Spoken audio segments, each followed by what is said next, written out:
So, children, as I said, that Matilda she left in a hurry because her husband threw around her shoulders the modest wrap, whereas the other ladies they were wrapping themselves in rich furs. Then Loisel he tried to stop her and said that he would call a cab, but she did not listen and descended the steps rapidly. When they were in the street, they found no carriage. So they called the coachman whom they saw at a distance. They walked along toward the river, hopeless and shivering. Finally, they found one of the old carriages that one sees in Paris after nightfall. They reached their apartment. It was all over for Matilda. And her husband realized that he would have to be at the office by 10 o'clock. Matilda removed the wraps from her shoulders before the glass for a final view of herself, and suddenly she uttered a cry. Her necklace was not around her neck. Loisel, who was already half undressed, he came rushing and asked what was the matter?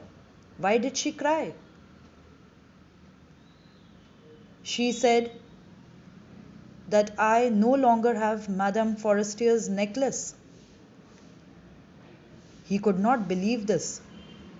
They looked everywhere, in the folds of the dress, in the folds of the cloak, in the pockets, but they could not find it.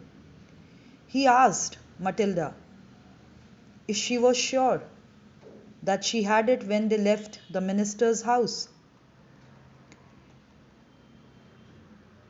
Matilda, she was sure.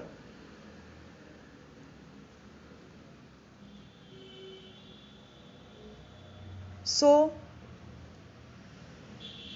her husband said that if you had lost it in the street, we should have heard it fall, or it must be in the cab. Then they both wondered if anyone of them has taken or noticed the number of the cab. They looked at each other's face, utterly cast down. Finally, Loisel, he dressed himself again and he said that he will go over the track where they went on foot to see if he could find it. Matilda remained in her evening gown, not having the force to go to bed. Towards 7 o'clock, her husband returned. He had found nothing. He went to the police, to the cab offices, and put an advertisement in the newspaper offering a reward. She waited all day in a state of bewilderment before this frightful disaster. Loisel returned in the evening. His face was pale. He had discovered nothing, children. So Loisel suggested Matilda to write a letter to her friend Forestier that by mistake the clasp of the necklace has been broken and it needs to be repaired. So this way they would get some time. Matilda wrote as he dictated. At the end of the week they had lost all hope. And Loisel was older by 5 years, declared we must replace this jewel. In a shop of the Palais Royal, they found the same kind of diamond necklace, but it valued 40,000 francs. Luckily, they got it at 36,000. Loisel already possessed 18,000 francs which his father had left him, and some money and some money he had to borrow. Then he went to get the new necklace, depositing on the merchant's counter 36,000 francs. When Matilda took back the jewels to Madame Forestier, the latter said to her in a very rigid tone, "You should have returned them to me sooner, for I might have needed them."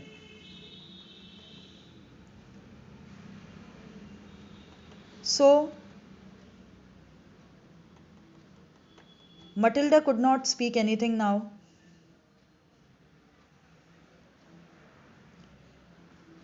She came back after returning the necklace. Madame Forestier, she did not open the jewel box, children. And even Matilda was feared that what would she think if she should perceive the substitution of the necklace? What would she say? Would she take her for a robber? Madame Loisel now knew the horrible life of necessity. She did her part, however, completely heroically. Now, the next difficult situation was to pay this debt. They sent away the maid, they changed their lodgings, they rented some rooms in an attic because they have already borrowed so much of money for buying or for replacing that necklace. Matilda learned the odious work of a kitchen. She washed the dishes, she washed the linen, clothes, dishcloths. She took down the refuse to the street each morning and brought up the water, and clothed like a woman of the people, like ordinary people. So her condition became very miserable. She had to do all sorts of work, going to grocers, butchers, fruiterers with her basket on her arm. Her husband worked evenings putting the books of some merchants in order, and nights he often did copying at 5 sous a page. It's a currency, children. SOUS. And this kind of life they led for 10 years. At the end of 10 years, they had restored all. Now you can see how old Matilda is looking in this picture. She had become a strong, hard woman, the crude woman of the poor household. Hair badly dressed, skirts awry, hands red, and spoke in a loud tone. But sometimes, when her husband was at the office, she would seat herself before the window and think of that evening party, the ball party, where she was looking so beautiful and was flattered.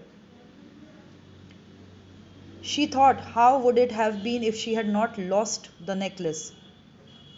Who knows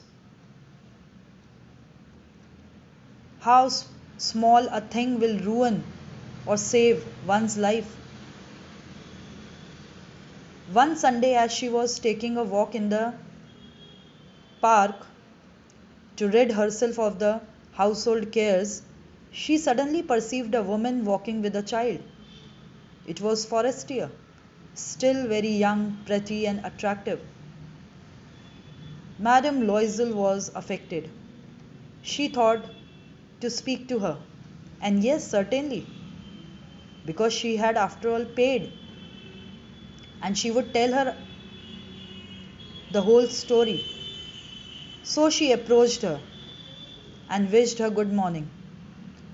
Her friend did not recognize her, children, and she was astonished to be so familiarly addressed by this common personage,